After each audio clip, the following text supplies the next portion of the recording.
Passé il y a une vingtaine d'années au refuge du Couvercle. Et c'était pareil, c'était une période ultra chaude. Je me demande si c'était pas pendant la canicule de 2003, fort possible. C'est donc une chaleur effroyable, il n'y avait plus d'alpinistes. Et j'ai rendez-vous avec mon binôme, qui s'appelle Laurent Châtel, qui est un guide de haute montagne, cristallier et géologue. Et on a comme projet de partir du refuge de Couvercle, de monter au sommet des Courtes, voilà, de monter là-haut, et de redescendre par là. Alors pas de redescendre par le trait rouge, mais par redescendre par là, un couloir qui s'appelle le couloir des Autrichiens. Et on part léger, histoire d'être plus agile et d'aller vite. On fait une sortie à la journée. Donc, pendant toute la soirée, on jumelle la face sud pour voir où sont les chutes de pierre. On observe en bas des parois la neige, dans quel état elle est, s'il y a beaucoup de chutes de pierre sont arrivées. Voilà, on essaye de faire un itinéraire, et puis on ne dort pas dans le refuge parce qu'on doit être à l'écoute de la montagne. Et chaque fois qu'on entend le grondement d'un éboulement, on lève la tête et on regarde où ça tombe, parce qu'il n'est pas question d'aller à un endroit où il y a dans un endroit de fragilité où il y a des chutes de pierre. On se lève à 1h du matin, on n'a pas dormi, et on part vers 2h pour monter à la fraîche. Mais il n'y a aucune fraîcheur, il n'y a aucun regel, le glacier est tout lourd, on a un peu de difficulté à franchir certaines crevasses, la rimée elle est large comme c'est pas possible, on doit descendre dedans en rappel et remonter de l'autre côté. Et on grimpe là, de l'autre côté, c'est beaucoup plus sec. Et l'escalade se passe bien, très très bien, on n'a aucun problème, aucune chute de pierre, tout va bien. Et on arrive en haut. Alors là, c'est un moment sublime, là, je suis obligé de dire 2 mots. Chaque fois qu'on arrive en haut, on est au cœur du massif du Mont Blanc, au cœur des Alpes, on voit toutes les Alpes suisses, on se sent seul au monde, on est bien, on a envie d'y rester, on n'a plus envie de redescendre. Et puis on prend notre petit déj, c'est un moment de jouissance, à chaque fois on est sensible à ça. Et après, on se met à prospecter. Alors le sommet des Courtes, on prospecte au sommet des Courtes parce qu'il n'y a pas de chute de pierre, déjà. On se sent en sécurité, donc c'est très agréable. Il n'y a pas énormément de choses. On trouve quelques petits cristaux, on se fait plaisir, c'est super. Et puis vers 3h de l'après-midi, on décide de redescendre par la face nord. Et là, le soleil a tapé toute la matinée sur la face nord, ça ruisselle. C'est pas vraiment engageant, mais on sait que c'est là où on peut trouver des belles choses. Donc on commence à descendre, au début c'est facile, puis à un moment ça devient raide, donc on commence à faire des rappels. Et on a une technique, chaque fois qu'on voit une pierre qui sort de la glace qui est un peu branlante, on va la faire tomber, et ça purge en dessous de nous. Vous voyez, la pierre qui tombe fait tomber toutes les pierres qui sont un peu en déséquilibre. Et on sécurise un petit peu notre descente ainsi. On commence les rappels, un premier rappel, deuxième rappel. Je me souviens que c'est Laurent qui part en premier dans le rappel. Moi, j'ai la tête en l'air, je suis prêt à lui signaler si une pierre arrive. Et lui, il descend, puis quand il arrive en bas, il signale, il dit libre, et je descends à mon tour. Mais là, rien. Je l'entends pas. Donc, je me dis merde, je commence à regarder en bas et je vois son corps, inanimé, 50 mètres plus bas, je vois pas très bien. Donc je me suis dit, il s'est pris une pierre, avec la corde, on peut faire tomber une pierre, parce que le rocher est totalement pourri. Donc je crie, je hurle, je m'inquiète. Et finalement, il lève la tête un moment et il dit « Ouais, je suis tombé dans un four, viens !» Bon, ça va, il est vivant. J'étais à mon tour, et j'arrive, et là, je suis sous le choc. Vraiment, sidéré. Et lui aussi, lui, il ne m'entendait pas parce qu'il avait la tête dans le four. Il y avait un énorme four, une énorme bouche pleine dedans. Et là, je dois dire que c'est totalement irréel de voir dans cette atmosphère, dans cette ambiance, dans cette violence chaotique de la montagne qui s'éboule, qui craque dans ce vacarme, on voit ces pierres qui sont d'une fragilité extrême, qui sont là qui existent depuis 15 millions d'années et qui ont survécu. C'est totalement irréel. Et chaque fois, ça nous fait un choc, mais vraiment un choc. On est ému, c'est comme si on trouvait un bébé promenant dans la montagne. C'est pour vous dire le point d'irréalité de voir ça, un tel spectacle. Et ce qui est terrible, c'est que ce four qui est sorti de la glace depuis 10 ou 15 jours, il est en train de s'effondrer. Donc c'est un spectacle éphémère. On sait qu'il n'y en a plus pour longtemps. Les cristaux tellement fragiles, vous voyez, si le four s'effondre, et puis en plus avec ce qui tombe, les cailloux qui tombent, et on se pose la question, qu'est-ce qu'on fait? Et là, il y a une très grande décision à prendre, c'est la décision la plus difficile à prendre. Mais qu'est-ce qu'on fait? Les règles de l'alpinisme, elles nous disent, barrez-vous. Ouais, parce que c'est engagé. Donc, c'est extrêmement difficile, parce qu'on a promis à nos compagnes de ne pas prendre de risques, de ne pas jouer avec notre vie. Mon copain, il est père de 3 enfants, moi aussi. On est mariés. On dit hors de question, on s'est promis plein de fois de ne pas prendre de risques. Donc on va étudier le niveau d'acceptabilité du risque. On se dit, bon, si ça tombe, qu'est-ce qu'on fait? Est-ce qu'on peut rentrer dans le four? Non, on ne peut pas. Il y a un bac surplomb à côté. Vous voyez, on étudie tous les risques et on fait ça vite. Si vraiment ça tourne au vinaigre, par où on peut se barrer? Oui, on peut se barrer vers ces éperons-là qui s'appellent l'éperon central. Alors on est par là. On se dit qu'on peut peut-être aller s'improviser un bivouac dans les tours rouges des courses. Là, c'est ça les tours rouges des courses. Mais le problème, c'est qu'on sait qu'elles servent aussi de paratonnerre. Et on a déjà vécu un nuage électrique. Un nuage électrique, c'est épouvantable. Hein. Vous savez, c'est quand le piolet qu'on a dans la bretelle du sac commence à faire un sifflement de serpent à sonnette. C'est très très très rassurant. Vous voyez, puis il y a des arcs électriques, il y a des cheveux comme ça. Et on ne sait absolument pas où la foudre va frapper. Donc on est obligé de s'asseoir en boule sur le sac à dos qui fait isolant. Et la foule de trouille terrible. On n'a pas envie de revivre ça. Mais on se dit par ailleurs, bon, c'est pas sûr qu'on se retrouve. La probabilité est quand même faible. Ça nous était arrivé qu'une fois de nous trouver comme ça dans un nuage. Donc est-ce qu'on prend le risque? Est-ce qu'on est équipé? Est-ce qu'on est fort? Tout ça, on check. Et bref, on décide de rester. Alors on transgresse un peu les règles. Hein. Normalement, on devrait partir, mais on pense que ça va. On ne prend pas trop de risques et on a tout ce qu'il faut. Et on commence à sortir les cristaux. Alors, quand on passe le doigt sur un cristal, le cristal il est recouvert de poussière depuis 15 millions d'années. Mais la poussière, elle s'en va et on voit, derrière la trace du doigt, on voit la transparence du cristal. C'est vraiment des cristaux comme on en trouve quasiment jamais. On trouve ça une fois tous les 2 ou 3 ans, vous voyez, c'est vraiment un four sublime. Alors on commence à sortir les pièces avec d'infinies précautions. On essaye de les poser quelque part, parce qu'il faut les trier, il y en a trop, on ne peut pas tout redescendre, bien évidemment. On sait qu'on ne pourra pas revenir, parce qu'on s'était posé la question, là, je n'avais pas fini ma phrase. On sait qu'on ne pourra pas revenir, parce que si on revient, il y aura peut-être pas, les conditions seront peut-être encore pires, le four se sera peut-être effondré, ou peut-être que la glace sera revenue et on ne pourra pas aller... Donc c'était maintenant ou jamais. Et puis c'est notre mission de descendre des cristaux. C'est pour ça qu'on a décidé de les extraire, de les sélectionner. On se fait des sacs énormes, abominablement lourds, ce qui complique la suite, bien évidemment. Et puis à un moment, on se dit, mais parce qu'on ne voit pas le temps passer quand on ramasse des cristaux, jamais. On perd complètement la notion du temps, de la faim, du froid, du chaud. On est possédé par le charme des cristaux, le pouvoir des cristaux. Ils ont un pouvoir phénoménal. Et on se fait des sacs énormes et on dit, mais il faut se sauver. Puis on s'aperçoit qu'en fait, c'est pas la nuit qui arrive. C'est qu'en fait, on est dans un énorme nuage. Il est tellement épais, il est tellement noir que on a cru que c'était la nuit qui arrivait. Mais en fait, c'est l'orage. On entend l'orage qui arrive, le grondement. Bon, on n'est pas dans le nuage électrique, mais on se sauve, on essaye, on fait des rappels en diagonale pour rejoindre l'éperon central.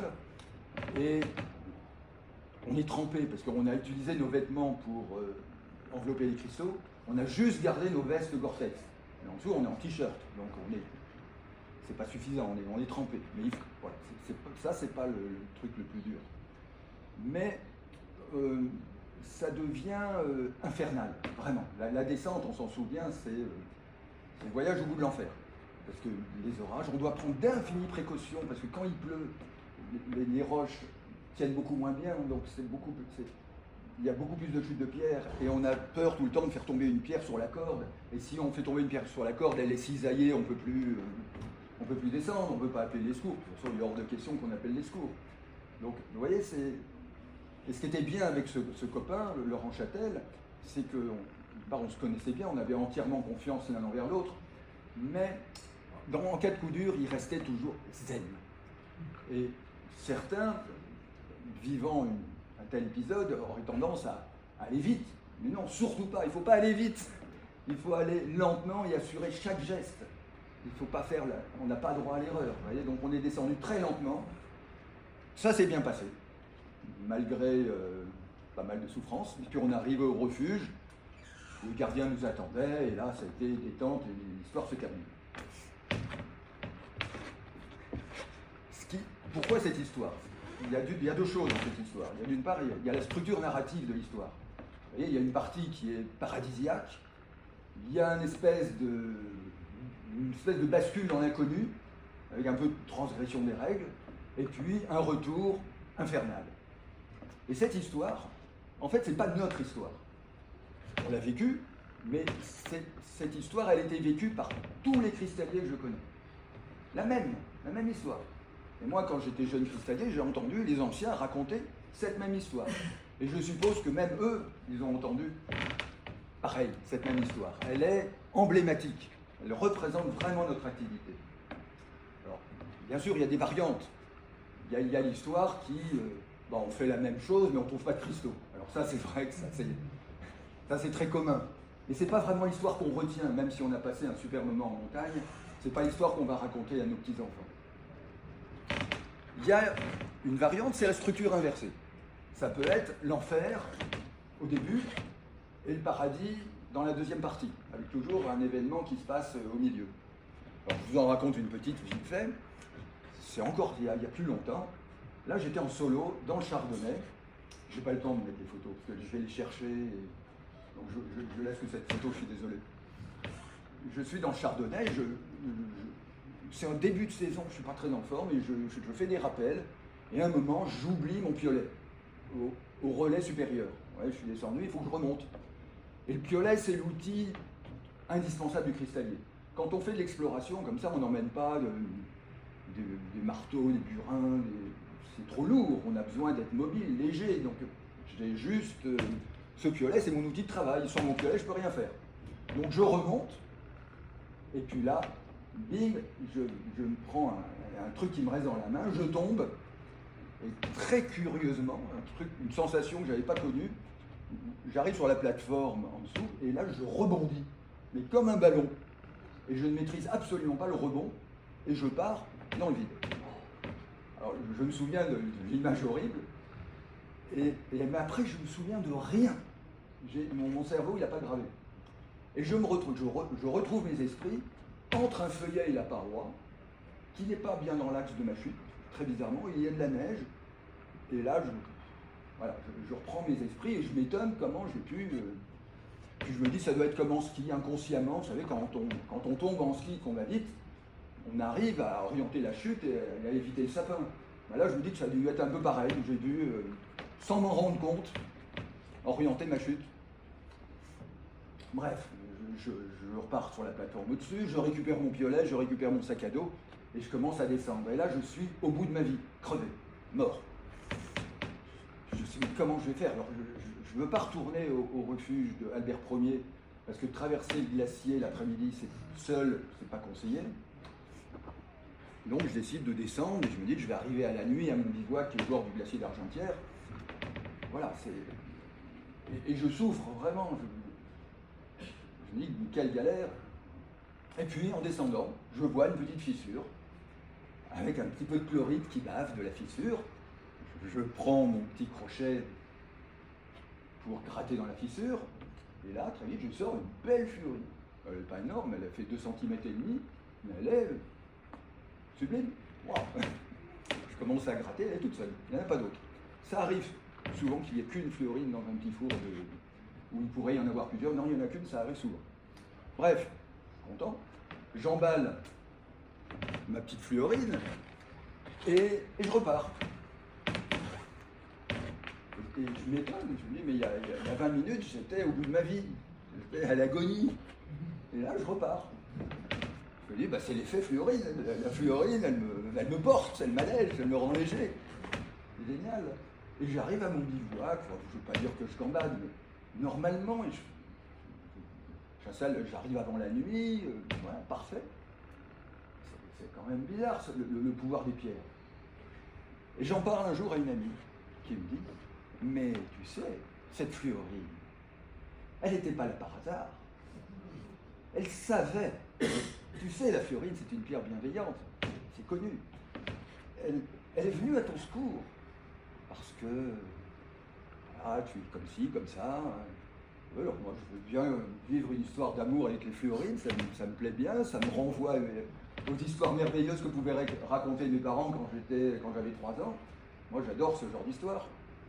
Et je sais qu'à Sainte-Marie, il y a beaucoup de gens qui pensent que les pierres ont un pouvoir sur notre destin, qu'elles sont vivantes, qu'elles sont chargées d'esprit. Enfin, il y en a beaucoup qui pensent ça.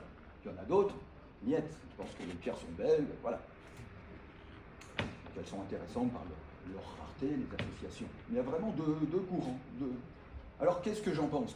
Qu'est-ce qu'il en est? En tout cas, moi je suis sensible à la poésie de ces histoires, à ces gens qui racontent que les pierres ont un pouvoir merveilleux sur notre vie, c'est top. Donc je vous raconte une autre histoire qui va un peu répondre à ce questionnement. C'est une histoire récente.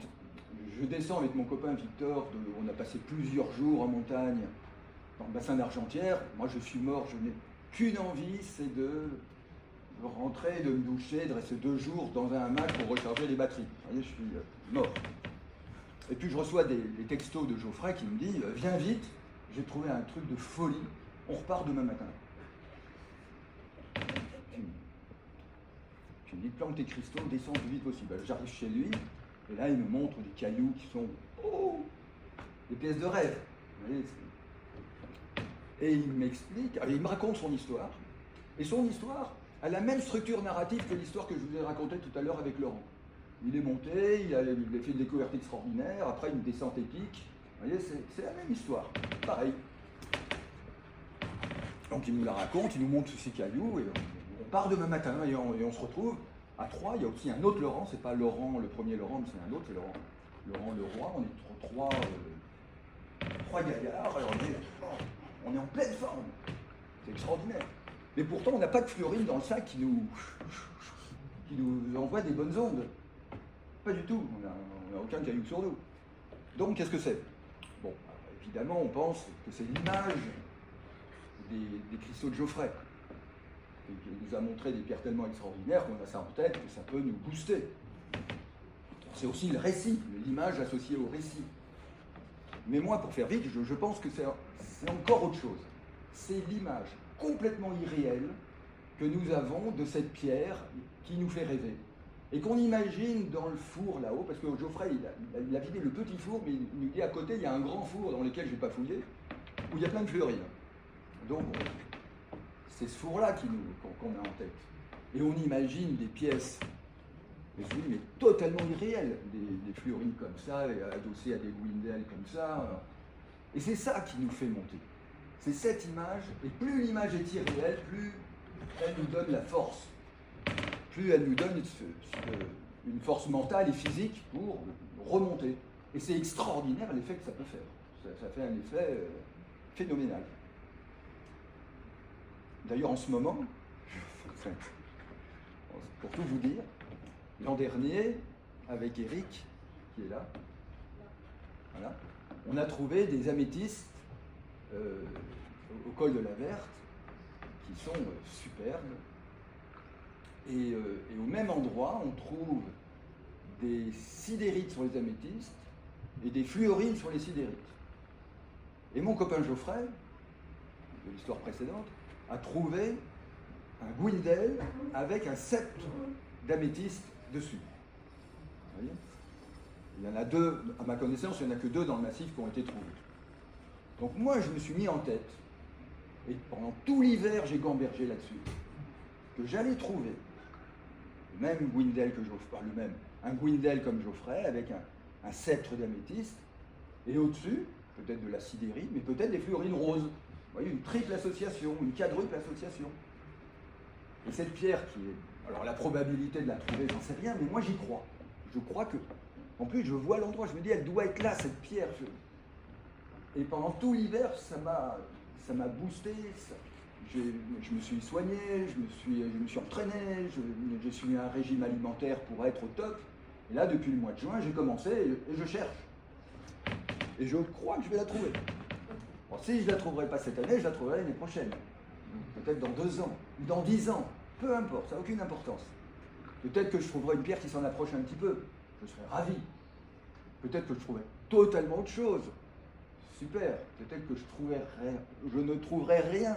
Ça n'a aucune importance. J'ai cette pierre dans la tête qui donne vraiment un sens à ma vie et qui me booste et qui me donne la pêche pour grimper. Et ça, c'est vraiment notre moteur, je crois. Hein, parfois, entre cristalliers, on se raconte, on parle de cette pierre imaginaire. Je crois que c'est vraiment ça. C'est pas la pierre qui est vivante, c'est cette image qu'on se met dans le crâne qui nous donne une force absolument qui nous surprend nous-mêmes. Et là, j'en arrive un peu au pouvoir des pierres. Il y a plein de pierres comme ça qui ont une puissance symbolique extraordinaire. Je suis très vite fait la pierre noire de la Kaaba. Il faut voir le spectacle. C'est une pierre qui a toute une histoire aussi, qui est totalement irréelle, qui est tombée du paradis. Donc elle est là. Et puis les musulmans l'ont mise dans l'angle de la Kaaba. Et vous avez des gars qui se tournent 7 fois autour de la Kaaba. Et chaque fois qu'ils passent devant la pierre noire, ils font un petit geste, parce qu'ils ne peuvent pas tous aller l'embrasser. Ils font un petit geste, ils disent Allahu Akbar, et ils font 7 fois le tour. Et voilà. Cette pierre, elle a une puissance symbolique phénoménale, elle déplace les foules. Moi, je me dis parfois c'est presque de l'idolâtrie, mais il ne faut surtout pas le dire. Bref. Puissance des pierres. Il y a un autre caillou comme ça, c'est le Diamant Hall du Smithsonian. Pareil, il est gorgé de légendes. C'est une pierre qui a été volée, on raconte, alors ça c'est des histoires, que tous les gens qui ont touché cette pierre, ils sont morts dans d'atroces souffrances, parce que c'était volé une divinité, donc il y avait un maléfice, et puis quand il est arrivé au Smithsonian, le maléfice est dissipé, et puis voilà, c'est un des plus beaux musées du monde, voilà, la pierre, elle est trouvée un musée à son rang, donc elle était bien au Smithsonian. Et cette pierre déplace des millions de gens. Elle va pas coûter. Moi, j'y suis jamais allé, mais il y a énormément de gens qui vont voir cette pierre. Elle a un pouvoir extraordinaire. Voilà. Et elle est, si vous voulez, elle est au Smithsonian un peu ce qu'est la Joconde au Louvre. Et là, alors moi, j'ai pas vu le Diamant Hall, mais j'ai vu la Joconde.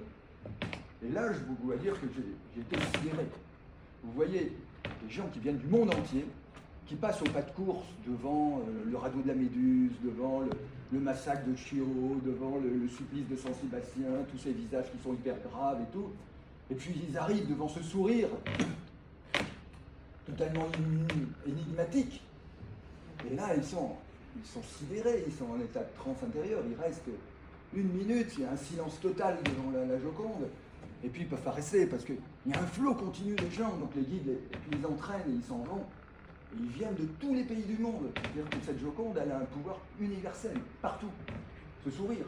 Et c'est vraiment en regardant, en observant le phénomène, en observant la Joconde, que j'ai vraiment compris le sens profond de notre quête du cristal. Parce que nous, c'est pareil, devant un four, on est totalement sidéré. Et c'est une énigme, si vous voulez. Comme le sourire de la Joconde est une énigme qui fait... qui sidère les gens, le four à cristaux, pour nous, c'est une énigme. De voir ces pièces d'une fragilité extrême qui sont là c'est ce que je vous disais tout à l'heure, dans cette montagne ultra puissante, ultra violente, le contraste, il est terrible. Par réaction, on a tendance à sacraliser le moment, vous voyez, à les recueillir avec énormément de soin. On ne se sent même pas propriétaire de ce qu'on ramasse, c'est beaucoup plus fort, c'est bien au-delà. Et donc, voilà, les pierres ont un pouvoir, en tout cas phénoménal, sur nous, cristalliers. Et alors, je reviens aux structures narratives dont on a parlé tout à l'heure. C'est un peu toujours la même. Alors, certains scientifiques disent que c'est une structure narrative de mythes, que la plupart des mythes qui fondent notre civilisation, notre société, ont cette structure narrative. Alors les mythes, attention, hein, c'est pas c'est pas le récit du mythomane. Hein, je précise, parce qu'il y a des gens maintenant qui pensent que le mythe, c'est ce que raconte le mythomane.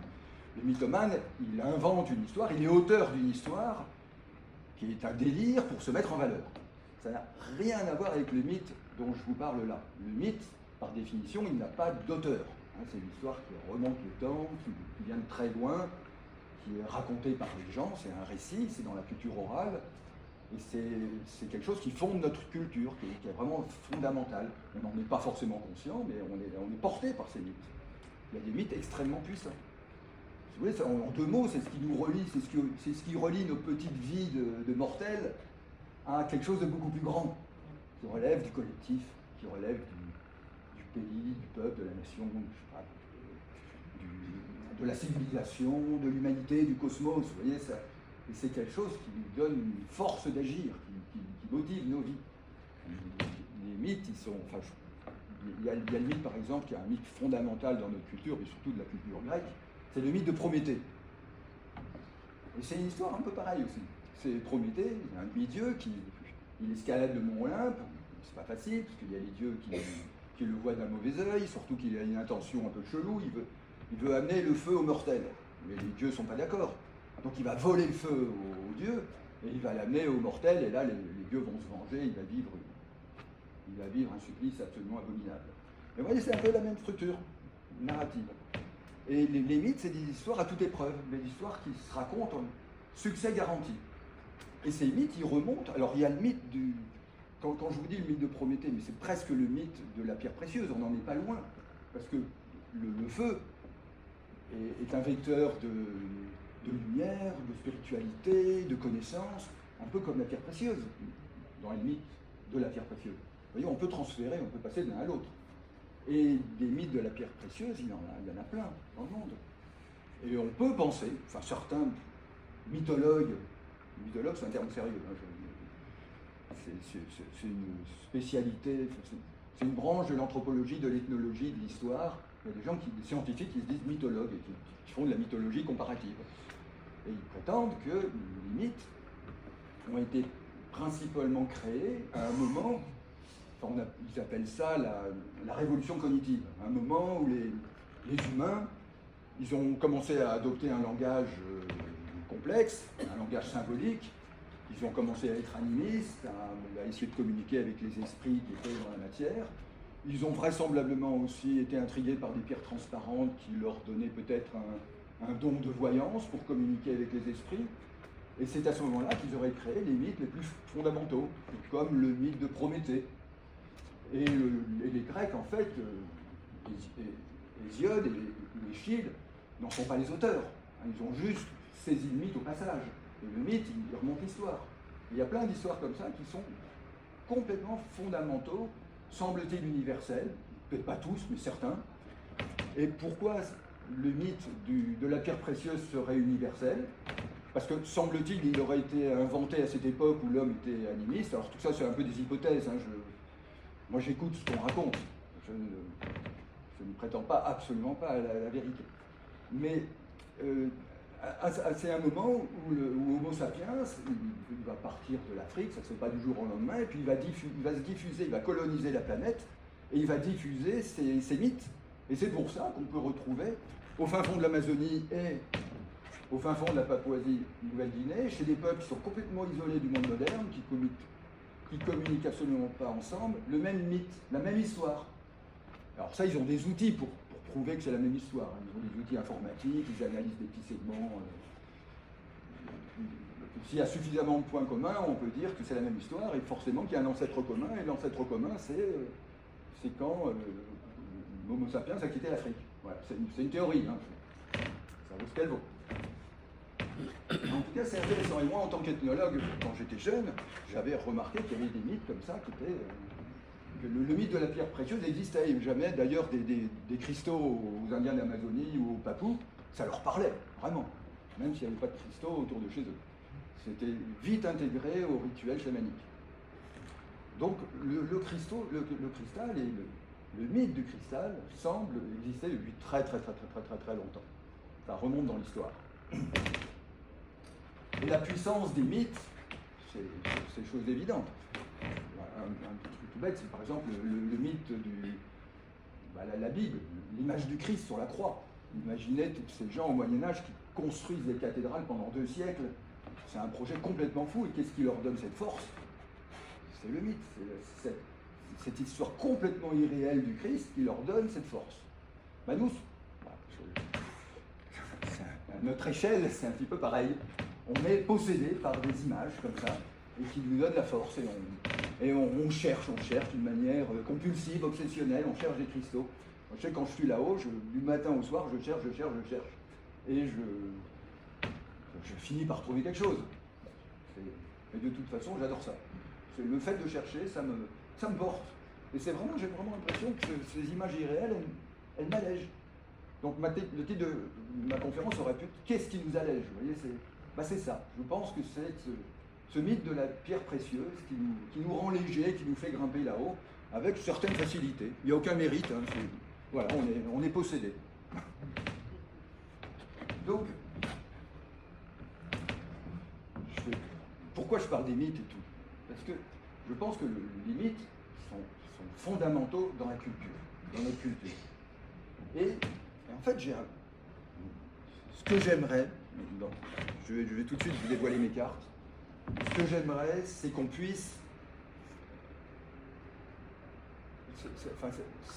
faire une démarche auprès du ministère de la Culture pour faire classer notre activité comme au PCI, c'est-à-dire au patrimoine culturel immatériel. Voilà.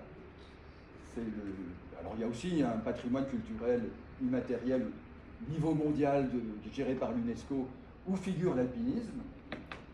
Moi je pense qu'on pourrait faire classer cette activité au patrimoine culturel immatériel en France, à notre petit niveau. Je pense qu'on a tous les critères, on est bon pour ça. Alors après, on pourra discuter à savoir si c'est pertinent. Est-ce que c'est intéressant? Est-ce que ce classement pourrait nous aider? Est-ce que ça pourrait nous aider de ne pas choper une prune quand on fait un trou et qu'on laisse un peu de terre dans la halle? Vous voyez, parce qu'il y a plein de cristalliers qui sont embêtés. Il y a souvent des réglementations qui sont absurdes. Alors, un classement, ça n'a aucune... C'est pas une mesure contraignante. Hein. On ne peut pas dire aux gendarmes, non, on est classé, foutez-nous la paix. Mais symboliquement, ça aurait son importance. Et c'est une forme de reconnaissance, voyez. Et je crois que c'est possible. Alors, quel est le cahier des charges pour faire classer une activité comme la nôtre? Bon, il faut que ce soit une activité culturelle, un savoir-faire. Il faut que ça s'inscrive dans une longue histoire, une tradition. Il faut que ce soit éthique aussi. Et que notre activité soit menacée. Et là, on a tout bon. Dans l'histoire, notre activité, elle remonte vraiment dans l'histoire. Moi, j'aime bien raconter que, pour rigoler, je dis que notre métier est le plus vieux métier du monde. C'est bon.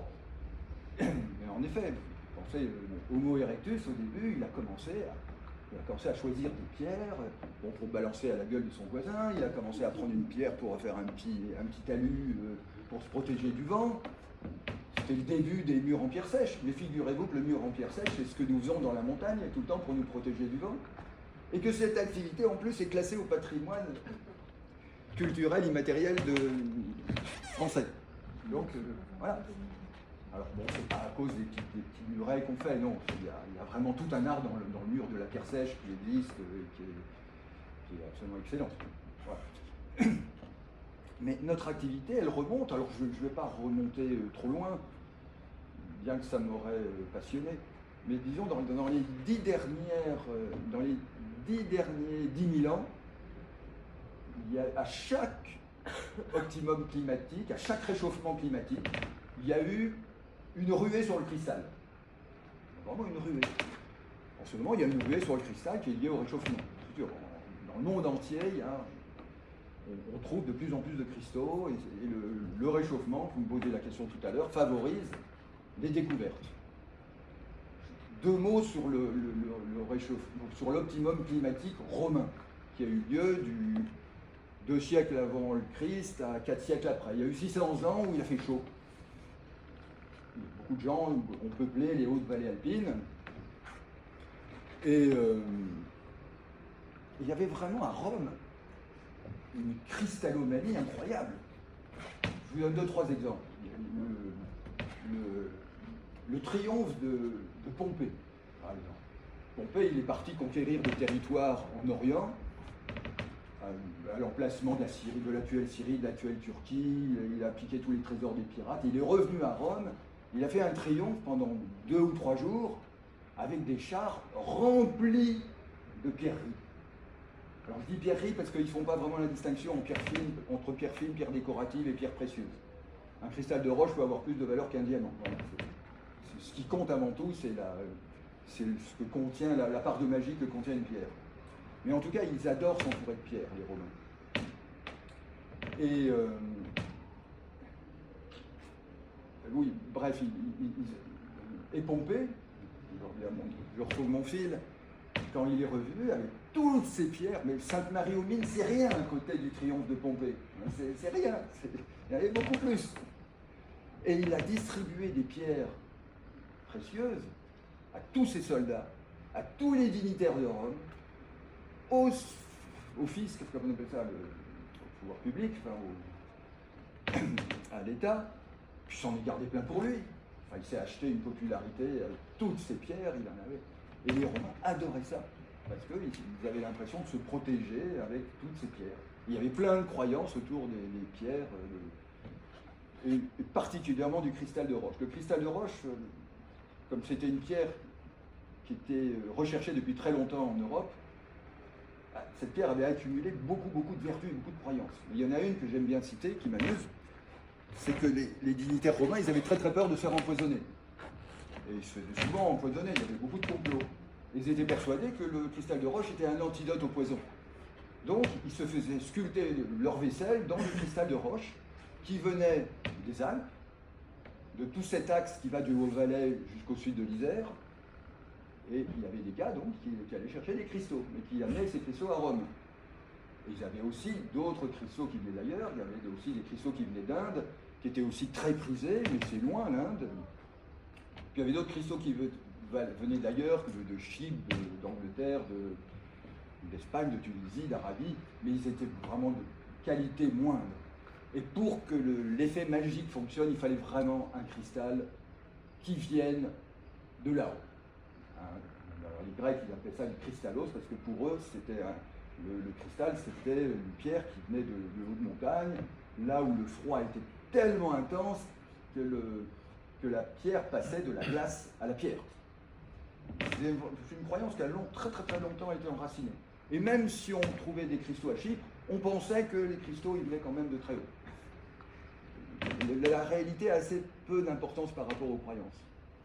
Bref, et les Romains, quand un dignitaire, il buvait dans une belle coupe en cristal finement ouvragée et qui tombait empoisonné raide mort, parce que le cristal, normalement, il était censé exploser quand on mettait du poison dans un verre en cristal de roche, il devait exploser. Des fois, il n'explosait pas.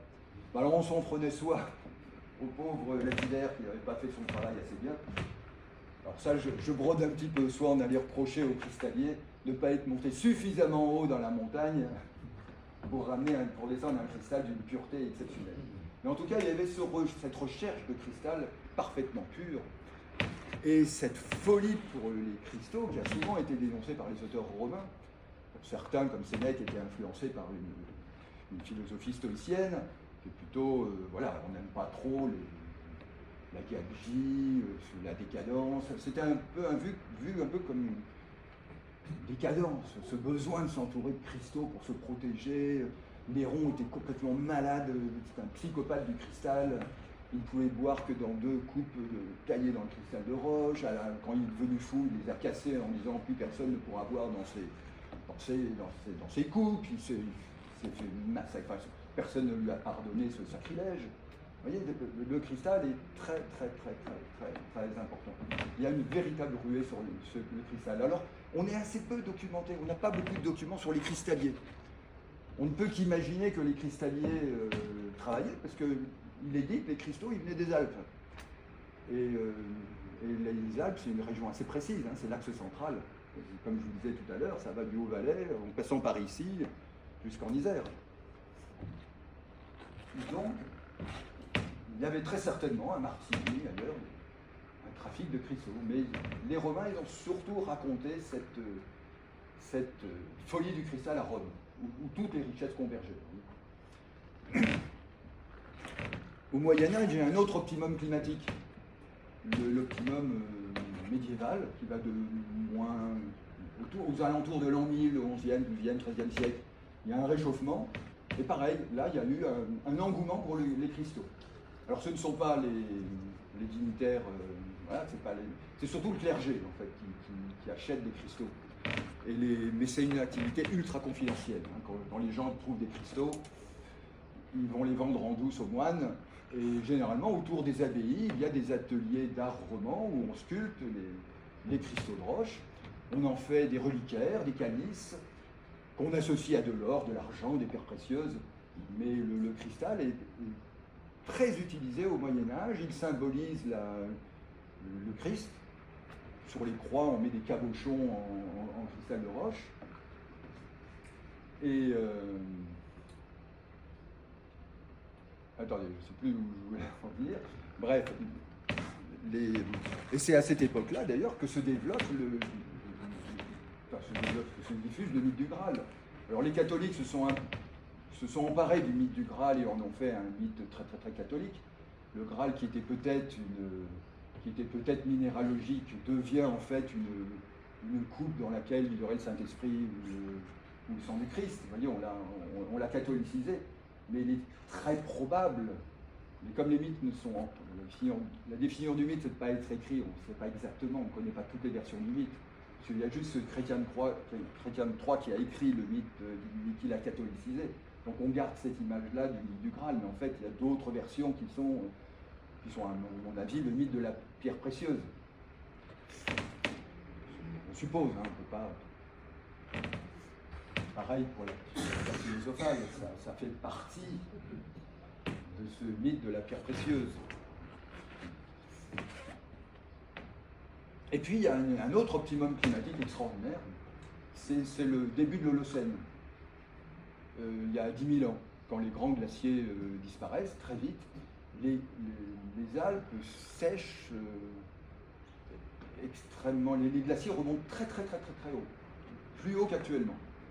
Et les vallées alpines se font peupler par des gens qui vont chercher les cristaux.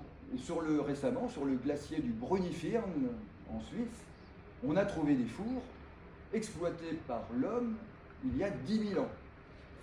Et semble-t-il, avec des outils en bois de serre, en corne.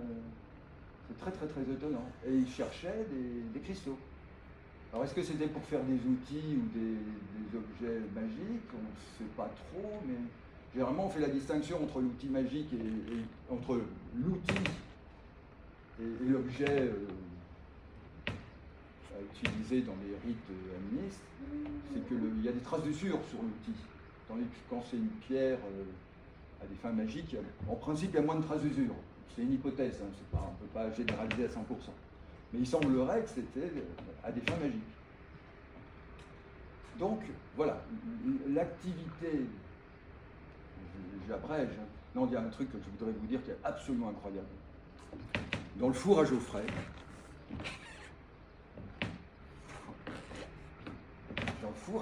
on a trouvé, comme dans le four du Brunifirn, on a trouvé un bois de serre, un bâton, comme une branche, pas un bâton taillé de menuisier, une branche noire, et une corne de chamois toute bouffée par la glace. Ça me fait gamberger. Il n'y avait pas un morceau de plastique, pas un morceau de journal, pas un morceau d'emballage. Vous voyez, parce que généralement, quand on trouve un vieux four, il y a des traces modernes. Et là, on trouve juste ça. Sommet des droites. Donc, oui, c'est impossible. D'abord, on n'y a pas cru. On se dit, alors c'est quelqu'un qui nous a fait une blague. Non, c'est pas possible non plus. Parce que ça sortait de la glace. On se pose plein de questions. Bon, on va essayer d'élucider le mystère. Je vous disais ça en passant. Mais le but de mon propos, c'était de vous dire que notre activité remonte très très très très très loin dans l'histoire. C'est vraiment c'est ancré dans la tradition. Donc c'est bon pour un classement au PCI. L'aspect éthique, maintenant. Il faut que notre activité soit éthique. Or, elle l'est. depuis pas très longtemps. Mais il y a eu une période, au début des années 90, où on travaillait dans le massif du Mont-Blanc avec des moyens modernes. Et je pense dans le reste de la France, hein, je parle du Mont-Blanc, mais là je peux étendre aux autres cristalliers. On travaillait avec des moyens modernes, c'est-à-dire des perforateurs, un peu des chantiers. Et on sentait bien que c'était sacrilège. Vous voyez, on vit à une époque où la nature est de plus en plus sacralisée, où les gens ils rentrent dans le massif du Mont-Blanc un peu comme quand ils rentrent dans une cathédrale. Ils ont un peu cette envie de plus en plus de sanctuariser la nature. Ils n'ont pas envie de tomber sur des gars en tenue de chantier avec des perforateurs qui font un raffut pas possible pour trouver des cristaux et se mettre de l'argent dans la poche. Ils n'ont pas envie de voir ça. Et ça, c'était une évidence. Et on l'a senti venir. Et en plus, on avait un exemple en Italie où des gars qui cherchaient de la vésuvianite avec de la dynamite avaient mis un peu trop de gomme et l'explosion plus forte que prévu avait fait tomber un gros caillou sur une chapelle en Italie. Ça fait désordre, c'est pas possible. Et l'activité a été interdite. Et maintenant, elle n'est pas interdite, mais elle est régie d'une manière tellement contraignante que les gars, ils ne demandent même pas d'autorisation. C'est même pas la peine. Mais on sentait bien que travailler avec des explosifs, tout ça, c'était plus possible à notre époque. On allait dans le mur. Donc, on s'est interdit, on a rédigé les codes d'honneur, on s'est interdit de travailler avec des moyens lourds, avec des outils.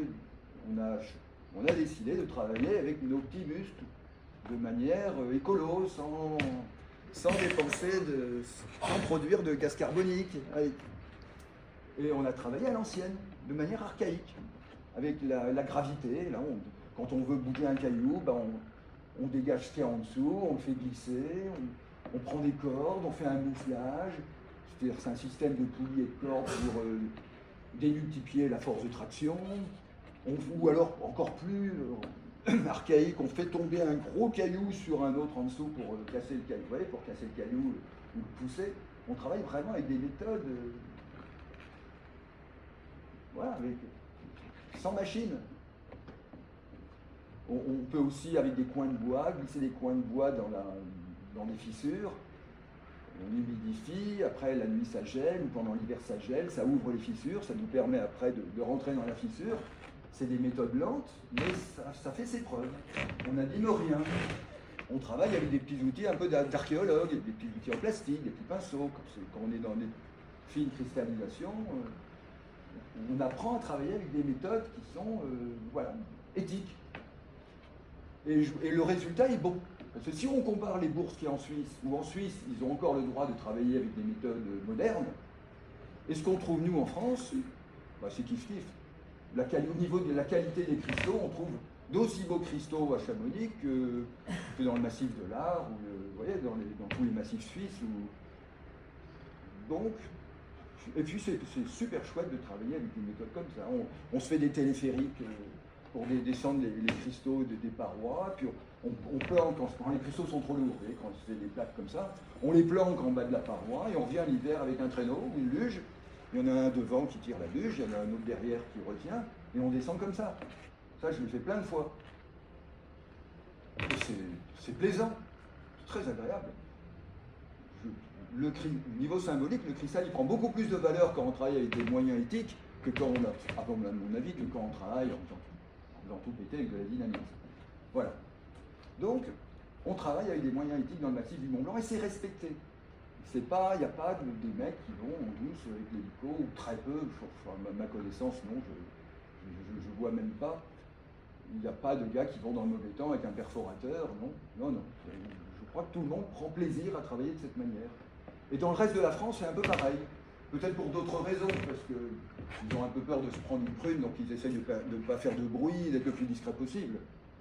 Donc ils creusent. Et puis ça laisse généralement pas de traces, parce que même quand on fait un trou et qu'il y a une halte en dessous, un an après, la végétation a repris, ça laisse aucune trace. Et ils font de plus en plus gaffe à ne pas laisser leurs déchets dans la nature. Donc, au niveau éthique, on progresse, et je crois qu'on est bon. Donc, toujours dans cette optique de classement de notre activité, je pense qu'on est bon. Il y a après un autre sujet qui est notre activité est-elle menacée? Alors, on n'a pas tous le même avis là-dessus. Il y en a qui pensent que les écolos nous menacent. Moi, je n'ai pas vraiment l'impression, parce que j'ai emmené des écolos en montagne, militants. Hein. Ils ont trouvé ça super. Ils ont trouvé que c'était un métier de la montagne, ancien, qu'on ne dégradait rien, que c'était un peu comme le métier de berger, de guide de haute montagne. Ils n'ont pas eu l'impression qu'on était des prédateurs, de vils prédateurs mus par l'appât du gain. Pas du tout. Ils ont trouvé ça chouette, plutôt un métier à défendre. Et je pense qu'on est écolo, enfin je pense qu'on vraiment n'est pas. Il n'y a aucune raison que les écolos nous en veuillent. Donc quand on nous agite le spectre des écolos qui veulent notre peau, j'y crois pas trop. Ou alors peut-être qu'il y a des écolos complètement barrés, c'est possible. Parce que sur les réseaux sociaux, des fois je vois des gars, mais je les range pas dans le rang des écolos, qui nous disent, moi je publie une photo sur un beau caillou, je raconte une petite histoire, et puis ils me disent en commentaire, remontez vite, remettre ce cristal là où vous l'avez trouvé, vous ne vous rendez pas compte, cueillir un cristal, c'est déranger une étoile qui détraque le climat, on va tous mourir. Voilà, ils font culpabiliser. Ils sont un peu perchés, parce que quand on marche, on déplace plein de cailloux. Voilà, je pense pas que... mais je pense qu'à ces gens-là, il faut communiquer avec eux. Et souvent, je discute avec eux, et ils sont de bonne composition, souvent, et ils admettent qu'on fait en fait plus du sauvetage que de la prédation, que qu'on arrive, on assiste à un spectacle où les cristaux sont en train de se détériorer, ils sont en fin de vie, ils vont se transformer en sable de moraine, et on les prélève juste au bon moment. Donc, on arrive à les convaincre. Mais je pense qu'il faut communiquer. Alors ça, c'est un autre débat interne, c'est qu'il y a des gens qui pensent qu'il faut communiquer, d'autres qui pensent qu'il ne faut pas communiquer. Il y en a beaucoup qui pensent à Chamonix, ils disent « vivons heureux, vivons cachés ». On ne dit rien à personne, mais moi je trouve que ça laisse la place à des rumeurs, et c'est pas forcément bon. Je pense qu'il faut communiquer de manière pédagogique. Voilà, mais le débat est ouvert. Hein. Je ne prétends pas avoir raison là-dessus, parce que peut-être que je ferais mieux de me taire. J'en sais rien. Qu'est-ce qui nous menace encore? Il y en a qui disent l'Adréal menace. L'Adréal, c'est une grosse administration qui inclut le logement, qui inclut l'aménagement du territoire. Moi, j'y crois pas trop. Je crois que l'Adréal ne calcule pas trop quelques cristalliers. Bon, à voir, peut-être. À ma connaissance, non. J'ai connu des gens de l'Adréal, j'ai pas l'impression qu'ils nous avaient dans le collimateur. J'ai l'impression qu'on est surtout menacé par nous-mêmes. Alors ça, oui. Je crois qu'on est... Là, on est des êtres tellement passionnés qu'on n'est pas à l'abri de nombreux conflits qui nous minent en quelque sorte. Alors, le conflit, c'est souvent la même histoire. Je vous raconte le conflit type.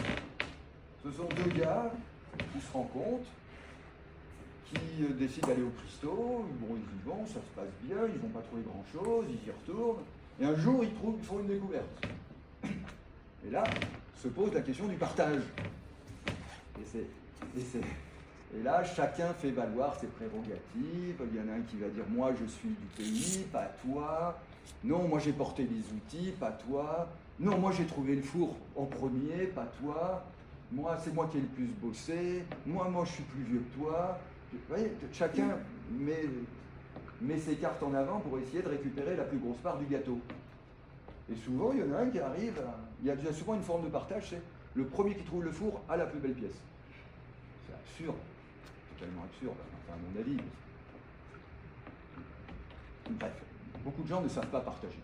Alors qu'il suffit de faire deux tas égales et de tirer au sort, après on fait des échanges, et on ne peut pas se disputer, vous voyez, c'est nickel. Donc les gens, ils font valoir leur truc, et il y en a toujours un qui sort victorieux et l'autre qui sort frustré. Celui qui sort frustré, bah, qu'est-ce qu'il va faire? Il va y retourner dans le gisement, avec un autre copain. Et celui qui se fait doubler, il a les boules, il est furieux.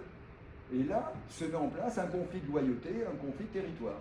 Et finalement, il y a deux équipes qui se bouffent le nez, et ça monte dans les tours, et ça devient un conflit effroyable. Et puis il y a un journaliste de la presse locale qui vient se mettre son nez là-dedans, il recueille les noms d'oiseaux proférés par les uns et les autres, et il va faire un titre dans la presse locale en disant règlement de compte à haute quête orale, les cristalliers, prêts à tout, à des fins pécuniaires, patati, patata. Le mec, il fait son buzz dans la presse locale. Et ça, c'est délétère pour nous. Ça nous fait énormément de tort, ces conflits. Alors, les Suisses, au XVIIIe siècle, ils ont inventé les codes d'honneur. C'est assez génial, le code d'honneur, ça fixe un peu les règles. Ça dit, bon, ben voilà, tu trouves un four, tu as l'usufruit du four. Alors il y a ça à Chamonix. Celui qui trouve un four, il a l'usufruit. Mais notre code d'honneur, qui est rédigé en mairie, il est tellement succinct, il est tellement... Il y a quasiment rien dedans. Il y a juste, bon, il faut respecter la propriété d'autrui, il faut respecter l'environnement. Vous voyez, c'est quelques lignes. Mais un code d'honneur, ça se travaille. Il faut vraiment voir les cas de figure. Dire avoir l'usufruit d'un four, ça ne suffit pas, parce qu'un four, c'est pas seulement un trou, c'est parfois les veines qui sont autour, il y a des fours qui communiquent entre eux. Alors quand vous êtes dans un four et qu'il y a un gars qui vient à 2 mètres de vous et qui dit « Ah non, je ne suis pas dans ton four, je suis à côté », ça fout les boules. Donc voilà, ça peut générer un conflit. Quand un gars, il va dans la... La conférence à l'origine de l'améthyste d'Auvergne dans les sous-sols du Vernet-Chaméane d'Étienne Gaspard pour aller dans la salle de projection au premier étage du théâtre. Oui, je crois. Dans 30 minutes. Dans combien 30 minutes, ça va. 30 minutes. Bref, j'abrège. Il y a énormément de causes pour le conflit. Il faut, si tu veux, dans le cadre des fours, c'est pas un four qui... Il ne faut pas donner l'usufruit d'un four, il faut donner l'usufruit d'une zone. Il faut qu'il y ait un cercle, un rayon, vous voyez, de 5 mètres, de 10 mètres, 15 mètres, peu importe, mais il faut le dire. Et il y a plein de petites règles comme ça à mettre en place pour que les cristalliers ne se bouffent pas le nez. Quand un cristallier il trouve une superbe pièce dans la halde, dans les déblais qui sont à 30 mètres en dessous du four, ben on ne sait pas à qui appartient le four, on ne sait pas si c'est aux gars qui travaillent au-dessus, ou si, comme dans certaines mines d'Amérique du Sud, ben ce qui est dans les remblais, c'est au peuple. Tout le monde peut fouiller dedans. Vous voyez, alors chacun interprète selon son intérêt. Donc on se bouffe le nez. Donc il y a plein de conflits. Et il n'y a même pas une commission des sages pour apaiser les gens qui sont en conflit. Donc il y a plein de conflits qui nous minent, avec des gens qui finissent par se haïr tellement, qui racontent n'importe quoi sur notre activité. Et là, on a un mauvais point. Donc l'urgence, c'est, pas seulement à Chamonix, mais partout il y a des clubs de minéralogie, peut-être qu'ils existent, les codes d'honneur, mais il faut qu'il y ait un code d'honneur. Et c'est ça qui nous manque par rapport à la démarche pour inscrire notre activité au patrimoine culturel immatériel. C'est des codes d'honneur. Alors ça n'a rien de contraignant un code d'honneur, hein. C'est des bons conseils. On vous conseille de partager comme si. On vous conseille, on n'a pas autorité pour contraindre les gens. Mais on a tous intérêt à respecter un code d'honneur. Voilà, enfin, je voudrais aussi parler un petit peu avec vous, donc je vais m'arrêter là sur ce projet de code d'honneur et ce projet de travail collectif pour éventuellement faire une demande de classement de notre activité au ministère de la Culture. Surtout que moi, j'ai déjà vendu un caillou au ministère de la Culture et il a été très bien accueilli. Voilà, donc on peut, je pense qu'ils nous aideront et qu'il faudrait faire ça avec le Muséum d'histoire naturelle, il faudrait faire ça avec les clubs de minéralogie, les musées. Il faudrait qu'il y ait une espèce de consensus pour classer notre activité. Et la question que je vous pose, est-ce que vous pensez que ça pourrait nous servir? Est-ce que ça pourrait nous aider d'avoir cette reconnaissance symbolique, morale de cristallier? Alors, moi je pense qu'on le mérite, mais... Question. Oui. Tu crois vraiment à l'UNESCO? Non, c'est pas l'UNESCO. Actuellement? C'est le ministère de la Culture. Ok. C'est à deux niveaux. L'UNESCO, il est vraiment en ce moment en train de, excusez le terme, de foutre la pagaille. Non, non, c'est pas l'UNESCO. Ok. C'est le ministère de la Culture. Non, parce qu'au niveau mondial, les cristalliers n'ont pas forcément une bonne éthique. Il y a des pays où les cristalliers, ils font beaucoup de dégâts. Ouais, donc, mais au niveau français, je vous assure qu'on est clean. On est propre, on ne fait pas de dégâts. Donc je crois au niveau français. Question. Comme vous présentez vos expéditions, je veux dire, il y a l'air d'avoir une bonne part d'alpinisme, d'escalade. Vous parliez du piolet, je voulais savoir quel était les matériels types que vous emmeniez et comment vous faisiez pour redescendre avec les cristaux, parce que j'imagine que vous avez peut-être plusieurs dizaines de kilos dans le sac. Oui. Comment vous êtes préparé à ça et comment vous faites matériellement? Alors le piolet, je vous conseille le piolet de marque Charlet Moser, ce sont les plus solides. Ils font ça fait un peu une petite baramine. Ils sont incassables, très bien. Et puis on n'a pas beaucoup d'autres outils. On a beaucoup d'outils, des petites tirettes pour ramener les cristaux, un petit marteau, un petit burin, voilà. Et pour redescendre les cristaux, on souffre.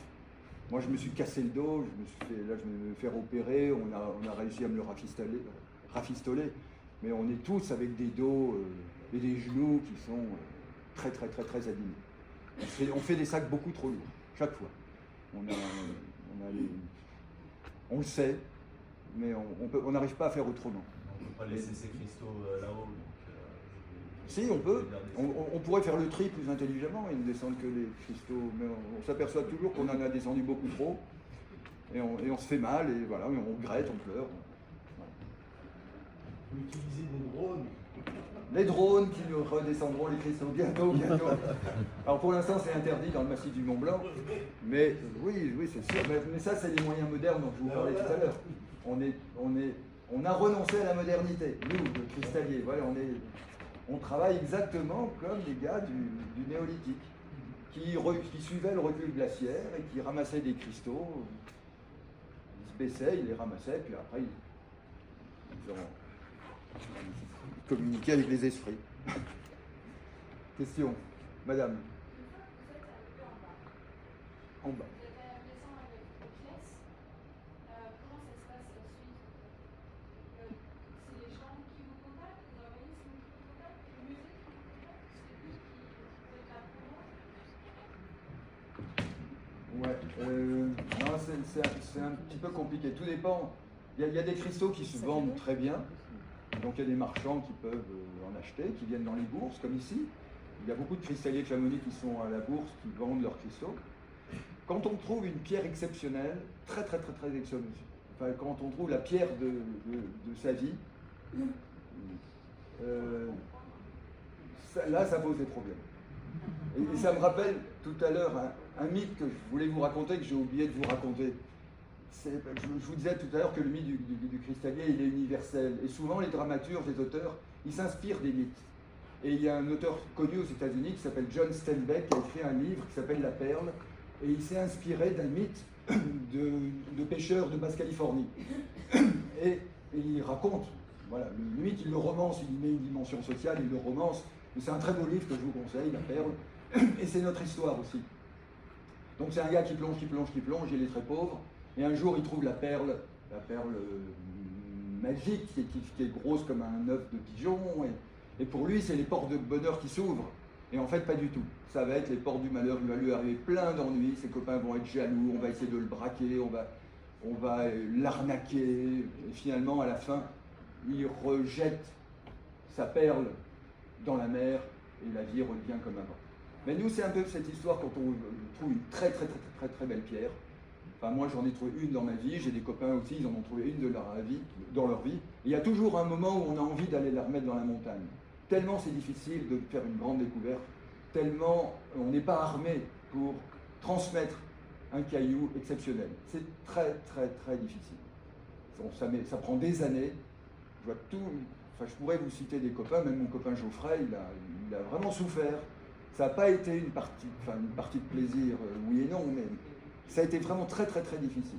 Une source de beaucoup d'ennuis. Voilà, c'est curieux, hein. Mais c'est comme ça pour les pierres exceptionnelles. Mais la solution des Oh oui, là je parle. Mais la solution des grands musées, Laurent. Ah oui. Mais j'ai mis 3 ans. Ça a été. Je raconte l'histoire de la vente du caillou, la Laurent, qui est une fluorine que j'ai vendue au ministère de la Culture. Mais ça a été 3 ans de prise de tête, d'histoire, de rebondissement, de gens qui font des pressions pour empêcher que la vente se fasse, qui vont dénigrer la pierre pour l'acquérir par derrière. Vous ne pouvez pas imaginer. Et encore dans mon livre, j'ai raconté l'histoire, mais je n'ai pas tout dit. j'ai pas raconté les trucs un peu sordides. Non, j'ai voulu faire une belle histoire, donc j'ai pas tout dit. Mais c'est hyper compliqué. Et on ne sait pas faire, nous. On n'est pas des marchands. Il y a des gens qui savent faire, mais nous on ne sait pas faire et généralement on se fait souvent blouser par ceux qui savent faire. Donc c'est très très très difficile pour répondre à votre question de l'après, quand on se retrouve avec un beau caillou, c'est pas facile. Voilà, question. Comment vous l'avez Attends, redescendu cette pierre? Voilà, Comment je l'ai vendu? Comment redescendu? Ah, redescendu? Dans le Parce que sac à dos? pourquoi Dans le sac à l'abîmer? dos. Pourquoi Dans le sac à l'abîmer dos? et tout? Non, moi je l'ai enveloppé dans du bulletex, dans mes vêtements. Et... Votre Voilà. attention, s'il vous plaît.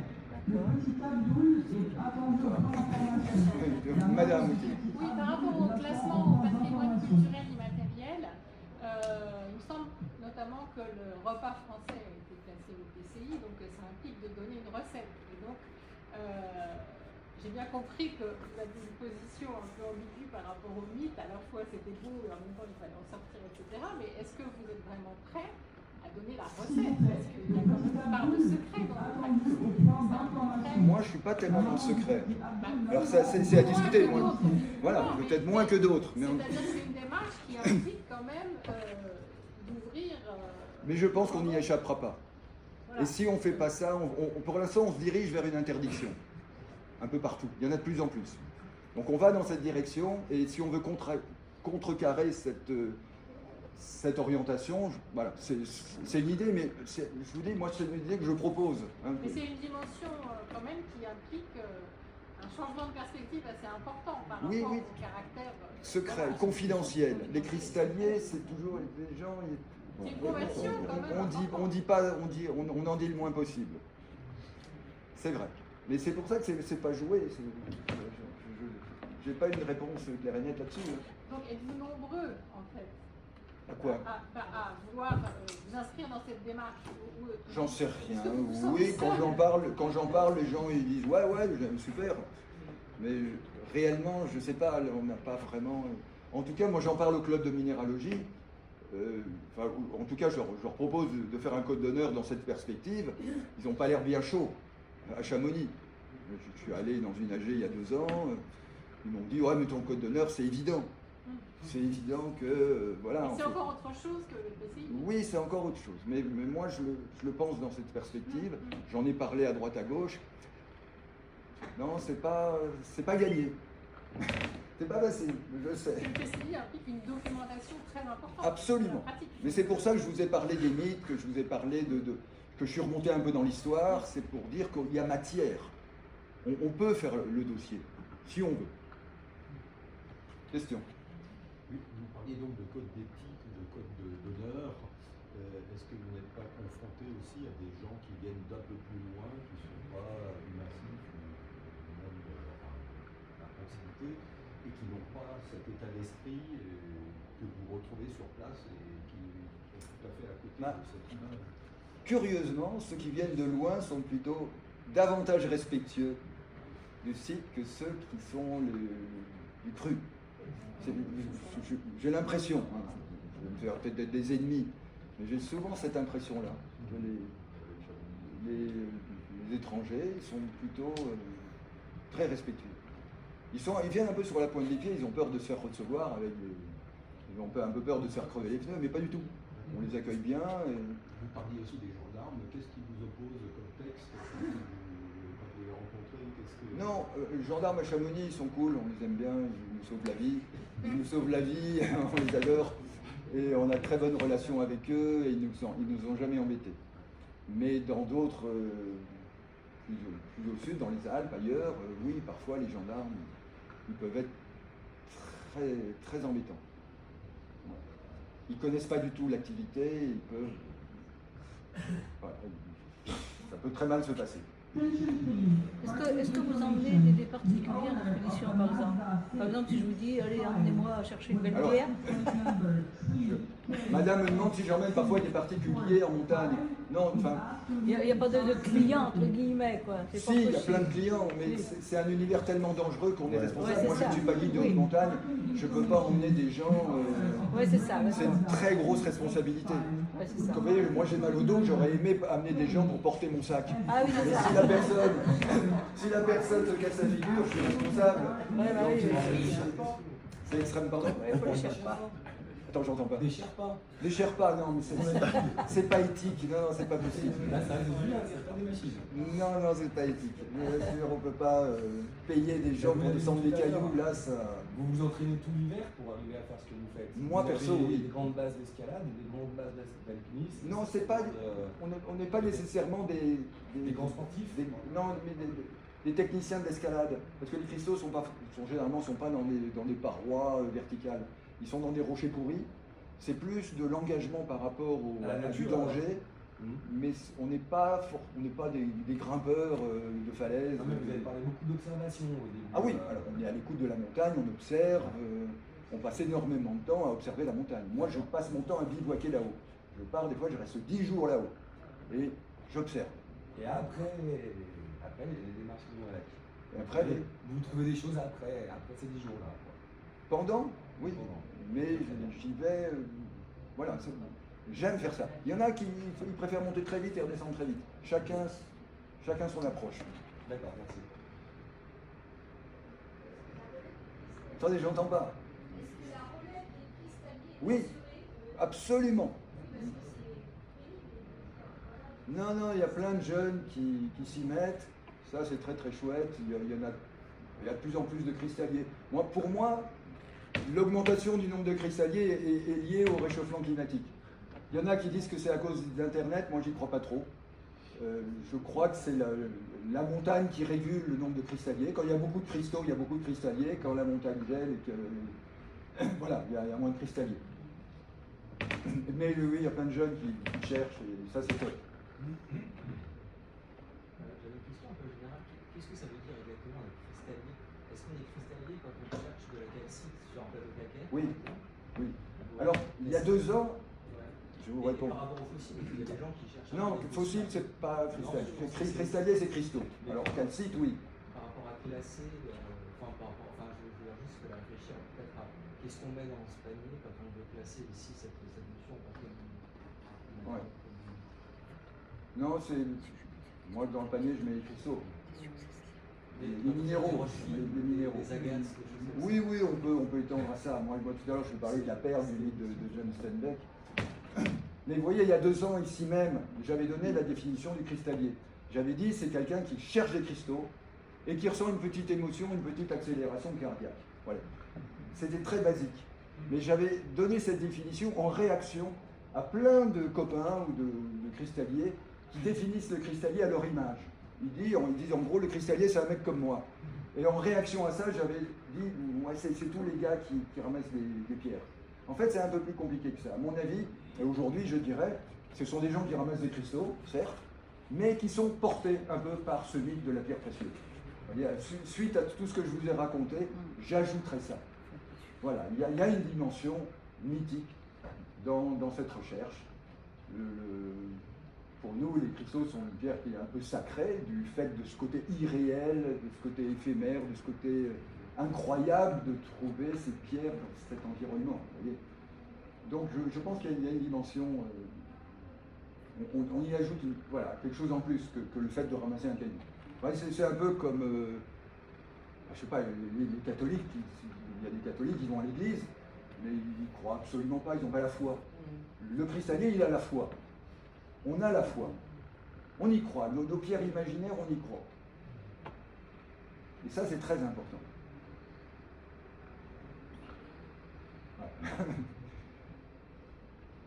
Ouais. Attendez, madame d'abord. Vous arrivez à en vivre ou vous faites une étape? Non.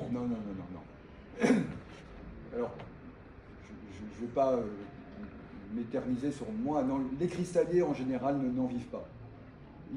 Je veux dire, peut-être qu'ils arrivent à se rembourser tout le matériel investi, le matériel de haute montagne qui vaut très cher, les remontées mécaniques très chères, les refuges très chers. Vous voyez, c'est une activité qui coûte cher. C'est comme si vous demandiez à un chasseur, est-ce que vous vivez des animaux que vous allez... Non. L'immense majorité n'en vivent pas. Alors, c'est... Des fois, il y a un moment, ponctuellement, on peut en vivre. Vous voyez, comme on fait une super découverte, là, on peut dire qu'on en vit. Mais c'est pas un revenu, c'est pas quelque chose d'assuré. Et non, je pense pas qu'on puisse dire ça. Vous pensez qu'il y a encore beaucoup de choses à trouver? Il y a beaucoup de choses à trouver, justement, grâce au réchauffement climatique, il y a énormément de choses à trouver. En plus, la montagne, elle s'éboule, et derrière chaque éboulement, il y a d'autres cristaux. Donc, c'est infini. La montagne, elle est remplie de cristaux, et tant que les montagnes sortiront de terre, on trouvera des cristaux. Tant qu'il y aura des montagnes, il y aura des cristaux. Ça, c'est sûr. Juste pour rappeler l'avantage d'avoir cette reconnaissance de votre métier. Attends, l'avantage... Parce que vous voulez avoir une reconnaissance de votre métier, Oui. mais c'est quoi l'avantage de ça? Ben, c'est la question que je vous pose, que je me pose. Je pense qu'une reconnaissance symbolique, ça... Je pense que si on cherche dans la nature des cristaux et qu'on veut nous interdire, on peut davantage répondre, expliquer notre activité si on a cette reconnaissance de l'État, si notre activité est reconnue, protégée, voilà, comme toutes ces activités. Il y a 550 savoir-faire qui sont classés au PCI en France. Et ce sont des activités remarquables, qui sont vraiment respectables. Donc on gagne en respectabilité. C'est de l'inscrire dans l'histoire aussi, dans notre histoire. Oui, dans le- oui, oui, Hein, tout à fait. c'est ça. On l'inscrit, on n'est Oui. plus... Je sais pas, regardez. on n'est plus des clandestins, on a moins à se cacher, je l'espère. Mais c'est pas sûr, hein, je ne sais pas. Madame? Du coup, vous aurez une carte ou quelque chose pour rendre officiel que vous Bah, je crois que la tendance actuellement, c'est d'appartenir au club de minéralogie du coin. Il y a plein de clubs de minéralogie en France. Quand on cherche des cailloux, on est entre passionnés, on va vers les passionnés de minéraux et on adhère naturellement au club de minéralogie. Vous voyez, ça me paraît tout à fait naturel. Et des fois, certains clubs font des cartes, oui. Oui, ça peut être utile. Pourquoi pas? Monsieur, au fond. Oui, l'avantage, je veux dire, ça revient comme on a créé les parcs nationaux. La même chose, ça fait des milieux naturels qui sont préservés. Mais ça n'a pas empêché les artisans cultivateurs d'élever encore du bétail dans ces parcs. Et, oui. Vous voyez, les interdictions, on rentre dans un système où c'est de pire en pire. C'est-à-dire, si ça interdit, alors là, il n'y a aucun frein, on ne peut pas contrôler. Oui. Parce qu'il y a toujours des sous-entendus. Donc légaliser, c'est bien pour l'État de tout notre territoire, et ça régulariserait tous ces gens qui sont honnêtes. Voilà, quelqu'un qui parle bien et qui dit qu'il faut faire en sorte que ça soit. Voilà. Voilà à quoi ça sert. Et c'est vrai que dans les parcs, ce qui est sûr, c'est les minéraux, quand ils sont en phase terminale, c'est-à-dire quand ils arrivent à la surface de la Terre, ils se détériorent et ils sont foutus. Et c'est une perte pour le patrimoine. La même chose s'est produite avec les gens qui font de la détection et l'archéologie. On a interdit en France, alors qu'en Angleterre, ils partagent, ils disent on a trouvé quelque chose, vous venez, le gouvernement vient, et ça se fait ensemble. Ici on interdit. Et vous voyez tout le patrimoine qui est parti en fumée en France, que ce soit gaulois, romain ou ce que vous voulez. Et ça a été une catastrophe. Je suis tout à fait d'accord. Merci. Mais malgré tout, je pense qu'il y a quand même pas mal de gens, quand on dit qu'on cherche des cristaux, alors, je ne cherche pas comme vous, mais ouais, c'est des carrières de nature, c'est quand même ancré. Oui, c'est ancré. Il y a beaucoup de gens pensent que nous sommes des prédateurs. C'est pour ça qu'il faut, moi je pense qu'il faut parler. Il faut qu'on c'est la pédagogie. Hein, il faut faire de la pédagogie. Oui. Vous disiez tout à l'heure, c'est comme un chasseur. Là, il y a le bon cristallier et le mauvais cristallier. Enfin, j'ai l'impression. Le mauvais cristallier tape sur tout ce qui bouge. Et le bon, il observe, il parle avec la nature. Puis il écoute la nature. Oui, mais le mauvais ne demande qu'à apprendre, généralement. Parce que le mauvais se rend très vite compte que ces cailloux, quand ils sont ébréchés, il ne peut rien en faire. Donc il apprend vite, à mon avis. Voilà, donc j'y crois. Merci beaucoup. D'autres? Là, je vais en venir justement, c'est par rapport à notre conférence sur la table ronde qu'on tenue hier. Oui. On parlait justement de l'impact de la création des géoparcs qui veulent interdire en France le ramassage des minéraux. Et justement, le fait que votre activité dans le massif du Mont-Blanc soit reconnue comme faisant partie d'un patrimoine immatériel pourrait servir justement, je ne sais pas si c'est le bon terme, jurisprudence, pour justement autoriser. Oui, non, moi je pense au niveau national. Les propos de monsieur derrière. Moi je ne me bats pas pour le Mont Blanc, c'est voilà, pour les cristalliers le géoparc de toute la France. En Normandie, le géoparc des falaises des Vaches Noires qui veulent interdire le ramassage des fossiles alors que le ramassage les préserve de la destruction des marais. Et puis aussi le géoparc du Beaujolais qui va peut-être grignoter le site de Chessy où on trouve les Azurettes. Non, mais on va vers les interdictions pour l'instant. Donc il faut vraiment se poser des questions. Il faut réagir. Vous avez des belles photos? Mais je le vends ici. Il est là. Ah oui, bah attendez une petite pub. Je vends un livre 20 € où je raconte, alors c'est d'autres histoires, c'est pas les histoires que je vous ai racontées tout à l'heure, ce sont d'autres histoires. Et c'est plein d'histoires vécues sur le massif du Mont Blanc, il y a beaucoup de choses.